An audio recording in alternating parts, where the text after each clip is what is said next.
Breast Cancer Journal, day 40. Surgery is on Monday, 3 days away. I'm not doing well.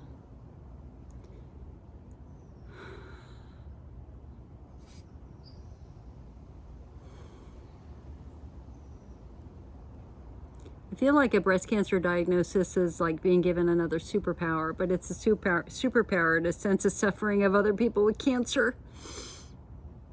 I've had so many people reach out to me.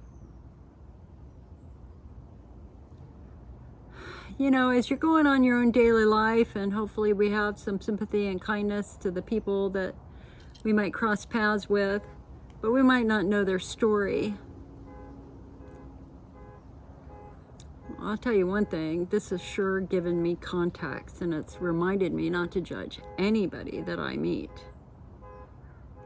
So as an example, we had a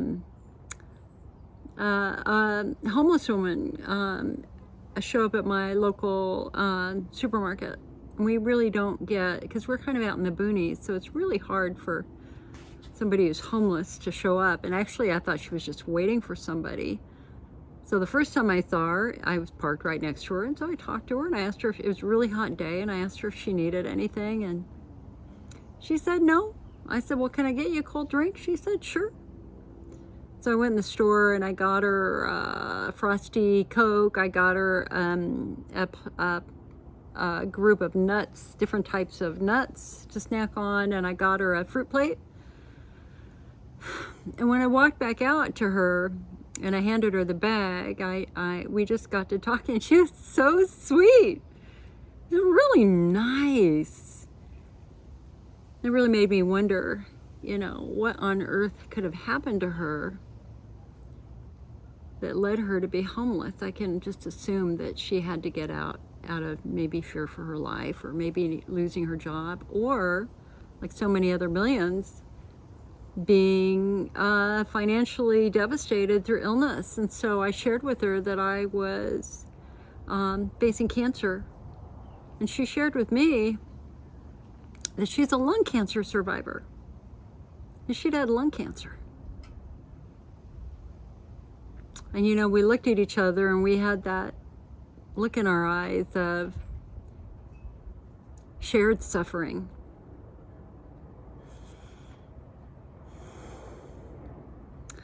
So then, like 4 or 5 days later, here it is, the hottest day of the year, 106 here. I go down to the supermarket. She's there again, out in the heat. I was shocked. And so I did my shopping and walked out to her, and I went, "Now, girl, what are you doing still here? What are you doing? I thought you'd be gone. You were waiting for somebody, right?" And she said, "It's okay. It's okay." She said, "I just didn't have enough money." And I gave her $60. And I talked to the people in the store and I said, "Does anybody know her story?" And they went, "No, but she's like the nicest ever person. Very respectful, very sweet." She was very sweet. She grew up in East Texas, which made me understand why she had no problem with the heat at all. And then I went back today and she had gone. And I truly hope she was able to use some of the money that I gave her to get back home or to get somewhere safe. It's really easy to judge others, and it's really easy to judge somebody who's homeless. You know, one of the reasons why Social Security was created back in the 1950s was because of medical bankruptcy. That you save and save and save your whole life, and now you're ready to retire, you're in your 50s or your 60s, and then aging happens, illness happens, cancer happens, and your life savings is gone paying for the bills. And that's exactly why Social Security was passed, was to prevent medical bankruptcy and also to help people have funds when they retire. If you work and pay into the system, you've got a retirement. Social Security You know, what's that quote? You know the health of a society by how they care for those who are the most at risk. Social Security represents the best part of America. It represents our government recognizing that people needed help when they were hurt, when they were disabled, or as they got older. I worked for Social Security for a year after grad school, before grad school. And the stories of people who had come in were really quite touching and heartbreaking. And I know for me now, I don't have a pension. Pensions aren't real anymore. Pensions, for the most part, are gone in American society.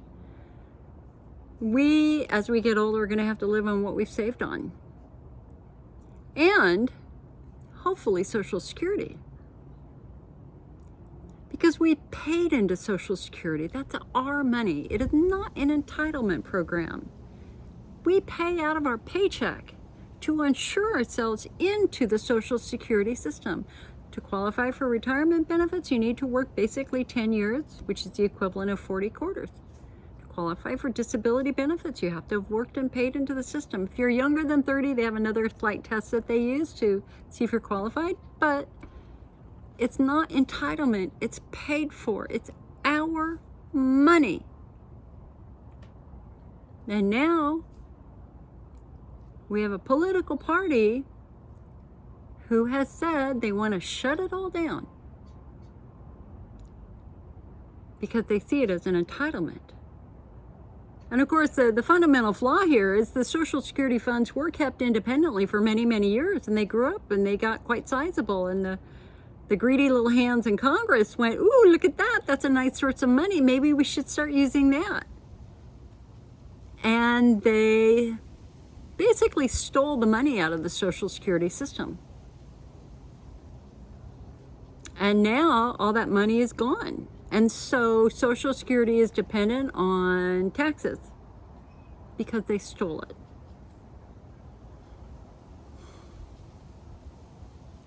Doesn't change a thing though. We paid for it. We paid for it out of our paychecks.